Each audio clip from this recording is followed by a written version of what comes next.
Sampaikan defisit untuk tahun 2023 itu mencapai 2,8% PDB.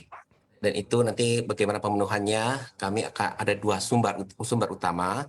Pertama, ini yang terbesar memang, itu adalah penerbitan surat berharga negara, atau kita sebutnya SBN, surat berharga negara. Nah, itu pun nanti kita terbitkan dalam bentuk ada yang konvensional, ada yang sukuk atau berbasis syariah. Ada yang dalam bentuk rupiah, ada juga yang berbentuk dalam bentuk falas, yaitu US dollar, Eurobond, dan juga samurai bond. Kami juga nanti akan menerbitkan juga bond untuk investor individu atau bondnya sifatnya retail. Nah, di sisi lain ada pinjaman. Pinjaman ini kami mendapatkannya support dukungan dari lembaga multilateral. Multilateral itu tadi Bank Dunia, dari ADB, dari Islamic Development Bank, atau juga bilateral seperti dari Jepang, JICA. Nah, masing-masing instrumen itu punya kelebihan, kekurangan, positif, negatifnya. Nah, misalnya seperti dari pinjaman dari multilateral tersebut, untuk membantu program reform, transformasi yang kita lakukan. Jadi memang ada semacam persyaratannya sebagai underlying untuk pinjaman tersebut. Tapi biasanya kalau dari sisi rate-nya, cost of fund-nya itu memang lebih murah. Nah, cuman memang masalah atau tantangan dari lembaga multilateral tersebut, gimana pun mereka punya keterbatasan kapasitas. Mereka misalnya Bank Dunia itu punya namanya single borrowing limit. Artinya masing-masing negara itu ada batasnya.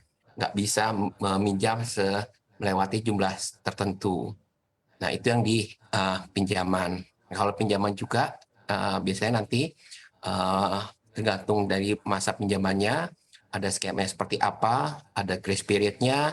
Nah, itu yang kita biasanya dari sifatnya pinjaman per pinjaman, dari donor per donornya itu berbeda-beda terms and condition-nya.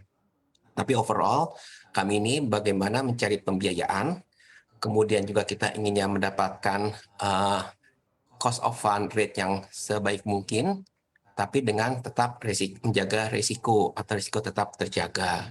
Itu yang coba kami lakukan.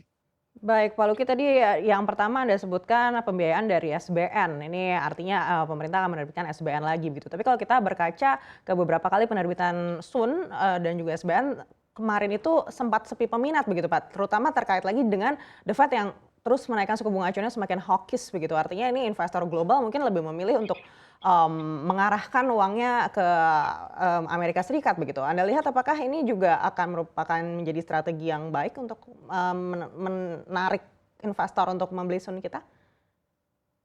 Jadi memang yang terjadi kemarin itu, lagi gambaran globalnya lagi apa yang terjadi di sisi global. Kalau kita lihat, bagaimanapun juga salah satu magnet utama itu kan kebijakan yang diambil oleh pemerintah otoritas di Amerika. Kemarin itu kita lihat, wah ternyata tekan inflasi begitu tingginya, sehingga akhirnya otoritas moneternya, bank sentralnya, The Fed-nya harus menaikkan suku bunga lebih progresif lagi, lebih agresif lagi. Nah, sehingga akhirnya itu memberikan tekanan juga kepada di pasar keuangan. Yang terjadi adalah pertama investor ini masih menghadapi ketidakpastian. Nah, kalau udah demikian, investor global utamanya, akhirnya mereka bermain aman. Nah, makanya yang mereka lakukan, mereka nggak tahu apakah akan terjadi katakanlah di global, di Eropa, di Cina, di Asia, di negara berkembang, mereka nggak tahu. Mereka masih sifatnya menunggu atau wait and see. Makanya yang mereka lakukan adalah, oh ini adalah fenomena, akhirnya mereka tadi menaruh di instrumen-instrumen yang sifatnya aman untuk saat ini. Makanya kalau kita lihat terjadilah capital outflow dari emerging market.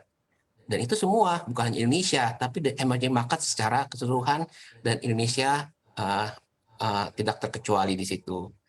Yang kedua, dengan adanya kenaikan suku bunga tadi yang dilakukan oleh The Fed, itu pasti memicu juga kenaikan suku bunga juga di negara lain. Kemarin BI rate, Bank Indonesia baru saja juga menaikkan BI rate-nya, BI 7 days repo rate-nya. Nah, itu berarti kan ada kenaikan cost of fund.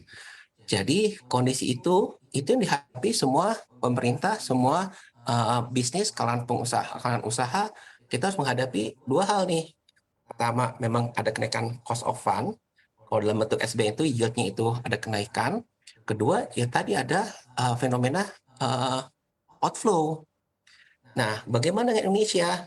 Indonesia tidak terkecuali. Tapi kalau kita lihat, alhamdulillah nih, karena tadi kondisi ekonomi kita cukup solid, kita cukup resilient, kalaupun ada kenaikan, kalaupun ada pemburukan, sebenarnya tidak seburuk atau tidak sejelek negara-negara lain atau peers kita. Tadi misalnya kalau kita lihat, ada kenaikan yield. Wah, kenaikan yield itu semua kejadian tuh. Nah, kalau kita misalnya Indonesia, naiknya itu kalau kita dibandingkan awal 2022, kenaikan kita itu hanya sekitar 14%.